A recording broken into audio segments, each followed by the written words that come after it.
and welcome to the latest episode of Cover to Cover. I'm your co-host, Naomi Ng. And I'm Bethany Hong.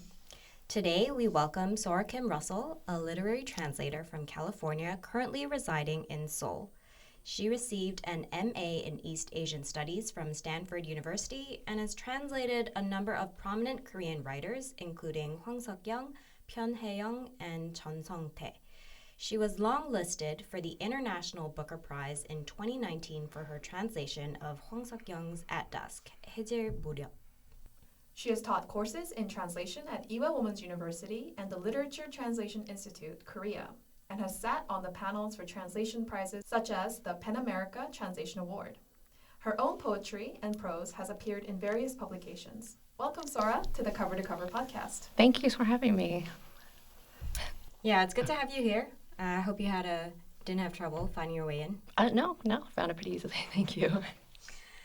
Sora, you started studying Korean in university, and then you worked for Korean Studies Journal in Seoul, editing translations. And while you were doing that, you won the Korea Times Literature Translation Contest in 2005 in the poetry category.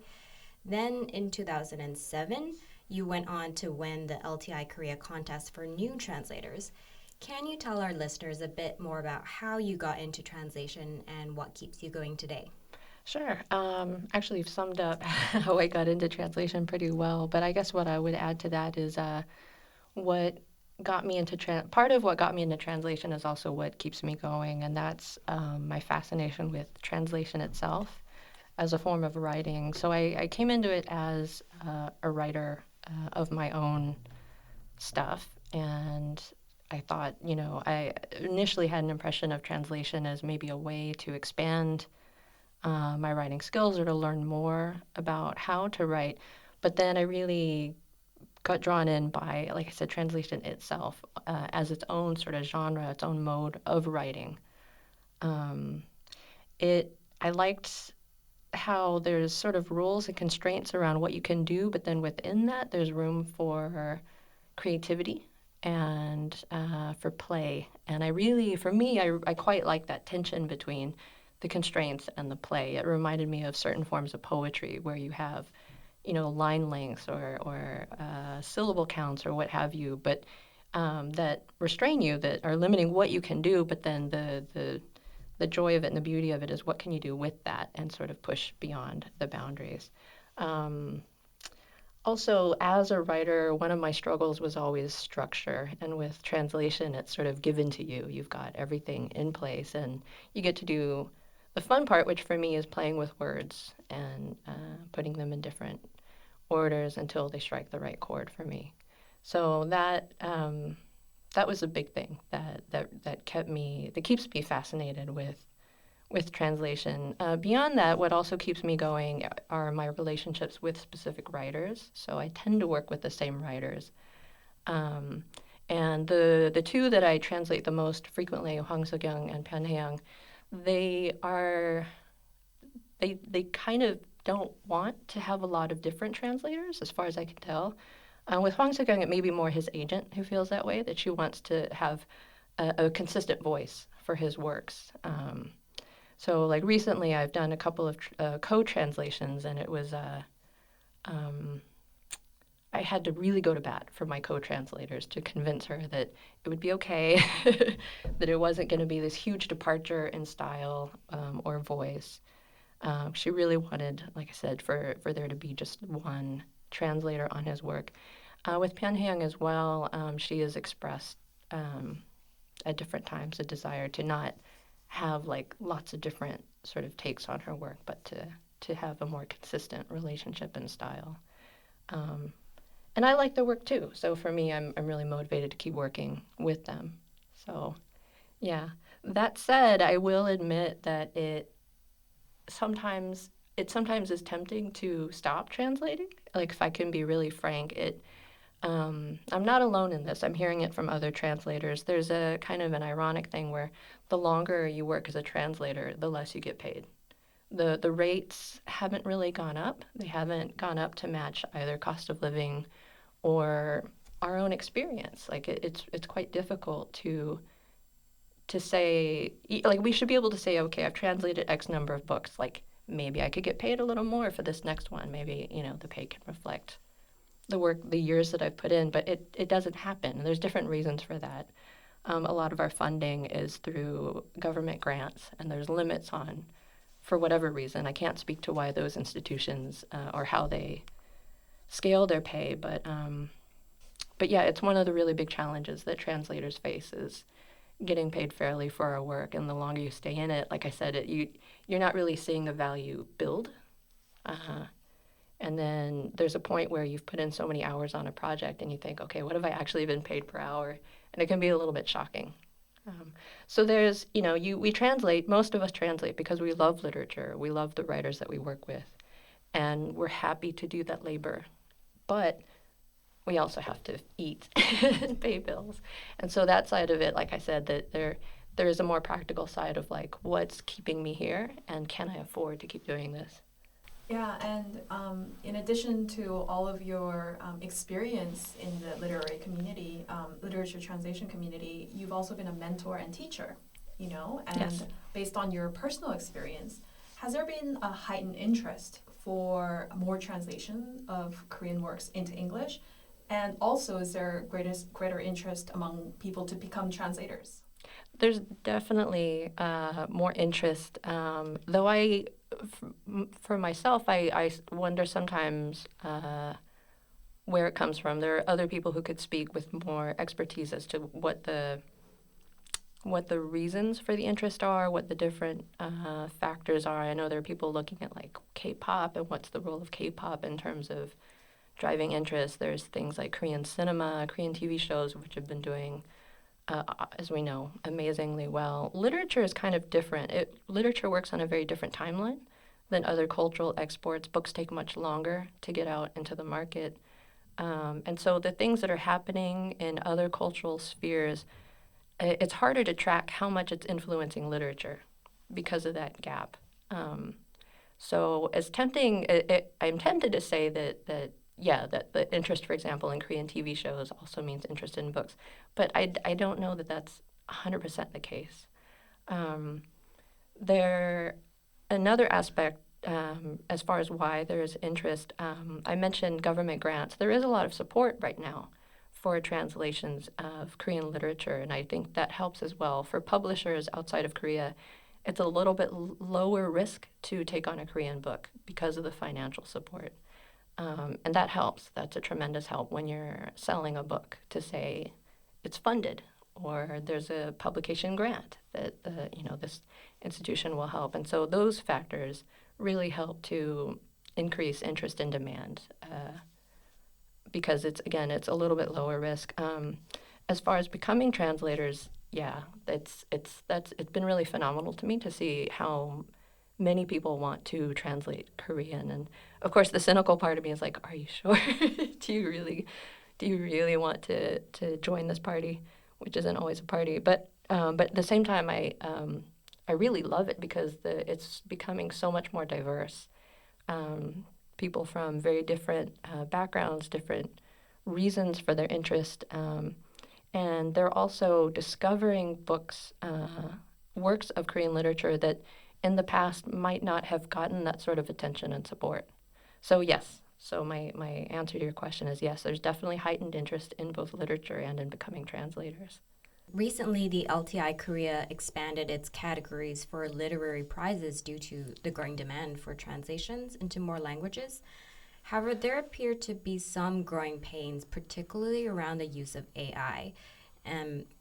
In February, the LTI had to revise its regulations for the Rookie of the Year Translation Award to specify that translations are to be one's own without the aid of external help such as AI, following reports that a Japanese winner of the award used Papago, a popular Korean translation app.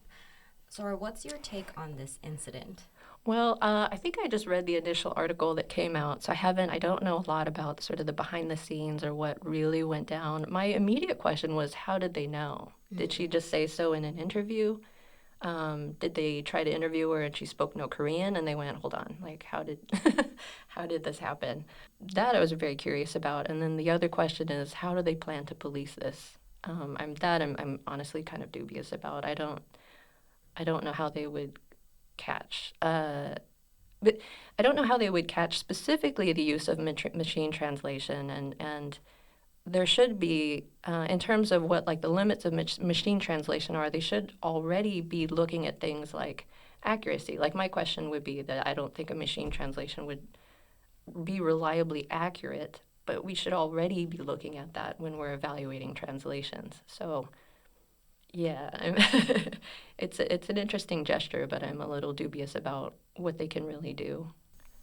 Yeah, and these questions are not going to stop, I feel, because Right. we've seen some really disruptive technologies, such as ChatGPT emerge quite recently. As editors here, we edit stories about ChatGPT almost every day, I feel. So it's constantly in the news. And it's really taken over the conversation in a lot of industries, including, I think, translation. If as a judge on a translation prize panel, as you have been in the past, and let's say you were presented with two translations, one which was far superior to the other, but you knew that the translator had used ChatGPT to aid them, how would you evaluate it? How would you navigate this situation? That's such a good question. Like I said, I think I would look really closely at the accuracy. I would want to know or be able to get a sense of, did they use this as an aid in their own work, like as a shortcut, and then they went in and maybe looked at it against the original? Or was it that they did the machine translation and then just edited it blindly with no reference to the source text? If it were the latter case, then I don't see how that, especially for going between Korean and English, maybe other language pairings, it would be possible where you have languages that are closer together grammatically. But for Korean and English, there's such a big leap that you have to take when you translate back and forth that I personally am just really dubious about. Like some I feel like something's gonna give, and I would guess that it would be the accuracy. That maybe it's a beautiful translation, but if I go and look at the source text, the book that supposedly it has been translated from, I doubt that it would sound or look the same. And granted, in translation, we want room for play, we want creativity, but it's still a translation. Like at some point, you expect it to look like the author's book, right? Or ideally to sound like the author. And so that's what I would be really, I would want to really scrutinize that if possible. Like if I had access to the source language, I would be really looking at, is this an accurate translation? So we ran an excerpt of a Korean literary work through ChatGPT to see how it would translate an idiomatic phrase into English. It was 코가 석차다, which translates roughly to describing a situation where you have so much on your plate, you don't even have time to help others, much less wipe your own nose. In ChatGPT, this phrase was translated as, my nose is blocked. So we sent you the translation. How would you rate it? Yeah, so I took a look at it, and first off, it's a challenging passage to translate, even aside from the idiom. Like the grammar is kind of insane, and there were other issues going on besides the idiom, like subjects were changed, parts of sentences that should have been together were broken up, moved into different places, and those are things that even a human translator will struggle with. But the so-called machine translation, it can only go word by word. It can't look at the bigger picture. It can't read between the lines. And it can't, it's certainly not going to handle things like wordplay. The idiom itself, so when I'm translating, if there's an idiom, there's like a list of questions that I will run down. And again, it's things that a machine wouldn't be able to do. It's like when you're dealing with an idiom, there's different approaches. Like, do you just lose the idiom and keep the meaning?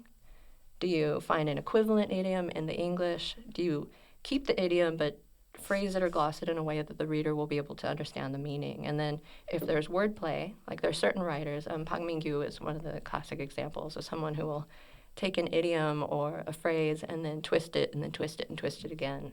And what do you do with that? There's no way a machine is going to be able to do that because that's just a level of inventiveness that the only way a machine can do it would be if someone else already did it, right? Because the so-called machine, it's pulling from pre-existing phrases in the internet. and plugging that in to the text. So at some point, somebody, a human being, has to look at it and say, is this right? Does this work? So my impression, in other words, of the machine translation is it's, I wouldn't necessarily assume that it was not translated by a machine. I would think that I could be fooled into thinking that this was a human being, but not someone who's all that great at translation. Like, it would read to me like a very new, actually, well, my first impression when I read it is I would think that this was someone who is not a Korean native speaker and doesn't quite get what the original is saying, because it's so word for word that this is something that we do when we encounter a very difficult text. It's like we don't quite get it, so we just put the words down and hope that later in editing we can sort of make it work. Yeah, and if I can just jump in here. Yeah, of I course. actually was the one, I translated this excerpt, this piece that the excerpt is from. Yes. And it was just long run-on sentences, and I sometimes lost track of where the subject and verb were, and like... Exactly, yeah. And I've also translated Kim Milla, who is very known for her wordplay and using she's very playful with language. And so I really agree with you that I feel like even though ChatGPT can make it seem as if a native English speaker had definitely written these sentences and translated them, I'm not sure if like it can go that extra step just yet of catching the nuance of the language. Exactly. And to go a little bit further with it, like we talk about like human versus machine, but it's kind of a very deceptive way to talk about it, because these are human words. They're words that somebody has put on the internet and that are being this is where I should have brought my husband to the interview, because he's in IT and he could explain in much greater detail how the ChatGPT or the AI actually does this. But my understanding is that there's an existing body of words that it's pulling from.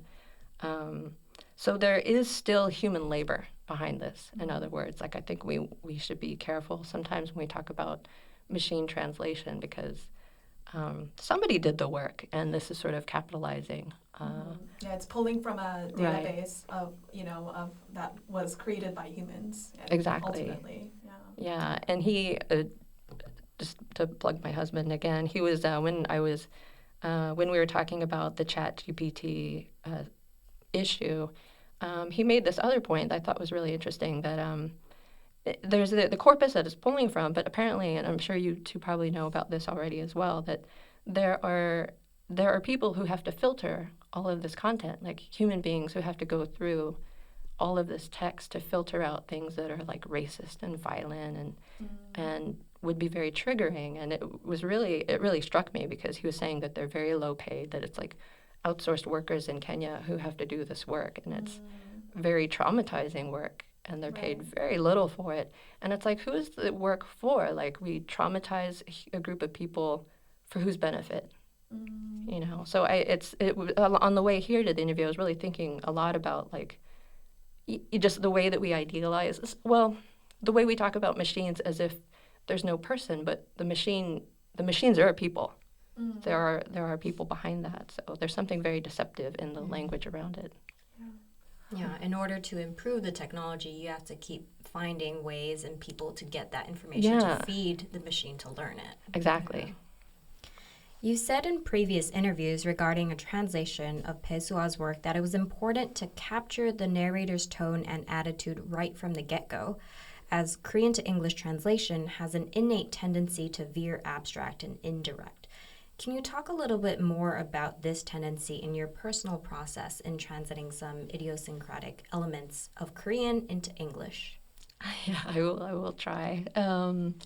The first part about capturing the tone from the get-go, it's something that I've talked about with students as well, that it's the opening lines, the first words of any text are the most important. They do the most work. They tell the reader what to... Well, first, it's how we sell books, is we have to sell it within the first few lines, like both for publishers and for readers who are flipping through the book in a bookstore. But it's also beyond that, from a more artistic point of view, you're laying out certain expectations. Like you sort of have to you're telling the reader how to read the book, like who is speaking. Is it is this first person? Is it third person? What's the verb tense? There are all these different elements that that go into those first words. Those are sort of the fundamentals, but there's also like tone and attitude. What is the feeling of the piece? What kind of mood or situation are they in for? And that all has to be done often in just the very first few words of the book. So you don't really have a lot of warm-up time in any piece of writing. And so I think that was why I said that about from the get-go, that there's so much work that is done in those first lines. As far as the tendency to veer abstract, I think what I meant by that, I'm a little bit hesitant because I think it's been a while since I did that interview. I mentioned that, with Korean and English, and as you know, they're very different languages. They don't share a lot of things in common. The grammars are very different. It's different vocabularies. And so when we translate, it's not like a simple one-step process from Korean to English. It's usually multiple steps, at minimum 2 steps. There's the initial very literal, often very clunky translation of just trying to capture the meaning. And then there's the next step of like getting the style, the delivery, the voice, all of that. And like with the example of the idiom, that's a really great example of something where you have the literal meaning and then the intended meaning. But then there's also the question of like, why did the writer use this idiom in the first place when there were other ways to say it? And so all of those things inform that second step, that added leap that takes the text from like a plain sort of content-driven translation to one that is also a style translation, so one that captures the voice of the author, ideally. In terms of the abstractness, so one of the things that we deal with when we're going from Korean to English is Korean is a very noun-heavy language. And if we keep that, if we translate all of these nouns into English as nouns, then you end up with a text that is sort of academic sounding. Often with a lot of passive verbs. English, especially literary English, you see many more verbs, active verbs, more sort of action-centered language. It's just a difference in the way that the languages work, especially on paper. And it's different from spoken English and spoken Korean. This is what I've observed of literary English and literary Korean is Korean, again, it's nouns versus verbs. And so when we translate, if we stay very close to the Korean sentence structure or that sort of noun-centeredness, then that's often like if you've heard a translation referred to as flat or awkward, that's kind of what they're talking about, is that there's not enough life or activity. There's not enough verbs, to put it more plainly. And the effect of that on the English reader is that the text can feel very abstract, like it's sort of happening inside their heads, but they can't see it, feel it, hear it, taste it. It hasn't engaged their senses. And then the indirectness, that's again another sort of like an artifact of Korean. Sometimes we're very direct. Other times things are it's always like 뭐뭐 하는 것 같아 or 하는 모양이다. So it's always like something or as if something has happened.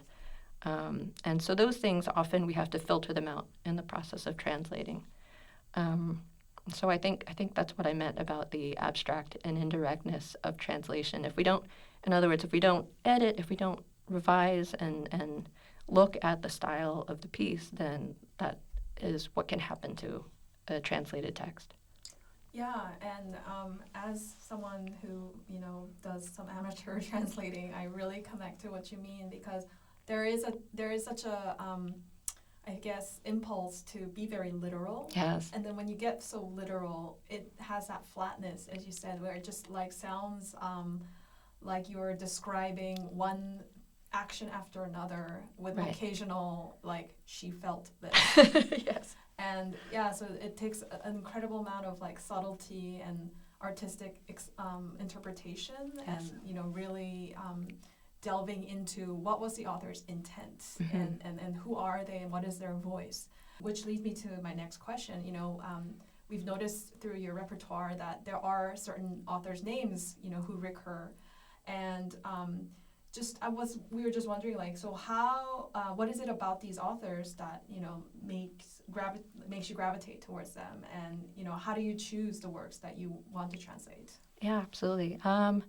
My number one criteria, and I know other translators talk about this, when we choose a work to translate, if we say yes or no to a text, it's the first thing is, and I mentioned like the opening line, so I start reading right from the opening words, and if the book captures me, if I, as a reader, I feel drawn in, I don't want to keep reading, that's a good sign. The other is when I can hear it inside my head, like there's this thing that will happen where if I connect with the book, then it's almost like the movie version of it starts in my head, and I can hear the different voices, I can hear the narrator. It comes to life for me, but also critically, I'm hearing it in English already. It's already starting to translate. So that's a big like green flag for me, or green light or whatever, that this is a book that I could translate and that I would be happy translating. There have been cases where I've translated books where I didn't have that immediate connection, and it's hard. It becomes just work without the sort of passion part of it, and it's doable, and you might have a great translation at the end of it. But the thing about translation is you end up reading the same text over and over and over, and that's and again, it's something that I've told students when I've had to advise people on how to choose a book. Is I'll say choose the book that you can read 10 times and still love, because it could be, you might get lucky and it'll be less than that, or it might be more than that, but that's the reality, is that you're reading the same book over and over and over until it goes to print. Yeah, you have to like live and breathe it. Yes, exactly. Yeah, so the authors that I work with, I mean, part of it is that I can keep reading them and I don't get tired yet of what they have to say. Right, so you know their voices very intimately. Yeah, or at least I know my version of their voice. You have 2 translations slated for publication later this year. Can you tell us more about those projects? Yes, so I think the one that will be coming out first is Matter 210 or Mato 210. That's a novel by Hwang Sok-young. The Korean title was, oh my God, I just blanked on it. Choido-won Samdae, 3 Generations of Rail Workers. But they went with a different title for the English. That's being published by Scribe in Australia. I'm not sure of the publication date. I should know that, but I think it's going to be the second half of this year. And I did that as a co-translation with Young Jae Josephine Bae. She's an amazing translator. She wouldn't agree to just do the whole book, so I had to agree to go halvesies with her. And the book is about, how do I describe it? It's an epic novel about 3 generations, as the Korean title suggests, of rail workers and it starts at the turn of the last century, where right before Korea is annexed. Actually, I take that back. It starts in the modern era, where an industrial worker is protesting the closing of the factory by doing a sit-in protest at the top of a chimney. And then it goes back in time to 3 generations to talk about his family's involvement in the labor movement in Korea. So we go back to sort of the start of industrialization, which was when the Japanese built railroads, hence the railroads. And it goes through, at the same time that he's up on the chimney, he's sort of reliving this family history of the generations before him who went through all that. And it also goes into a lot of detail about the communist movement in Korea, which I found especially interesting, because we really don't, on this side of the 30th parallel, we really don't hear much about that aspect of Korean history. And the author went for it. So that was something that, it was not an easy translation, but it was a really interesting history to get to translate. So that's the one book. And then the other is by Pyun Hye-young, called The Owl Cries. The Korean title of that was 서쪽 숲에 갔다, or They Went to the Western Forest, also a changed title. That one is a solo translation, and it's being published by Arcade in the U.S., I think also at the end of the year. And also a kind of a tricky novel to describe. So a man's brother goes missing, and he goes looking for him.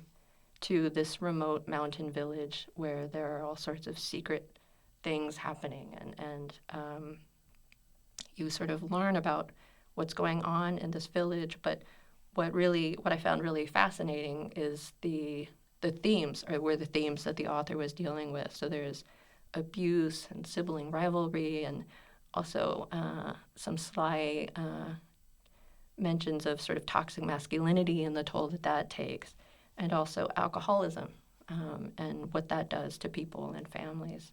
So we're in the middle of editing that translation right now, and I'm still kind of wrapping my head around everything that the author has done with it. But yeah, so those are the two books that are coming out. They both sound so fascinating. And, Thank you. Yeah, I recently actually read a book about women intellectuals during the colonial period. Yeah. In late Joseon, and I think that time is a really, really super interesting time in Korean history. Totally agree. Yeah. So I really look forward to reading both of them, but especially the one about that time. Thank you. Yeah. Thank you so much for your time today, Sora. We really, really look forward to having you back in the future, and also for your translations. And thank you so much for letting me talk at you today about translation. No, it was great. It was really insightful, and I learned a lot. Well, thanks everybody for tuning in, and you can find us on Apple, Spotify, YouTube, or wherever you get your podcasts. Please tweet us or leave us a comment with your favorite work of translated Korean fiction. See you next time. Thank you, everyone. Bye. Bye.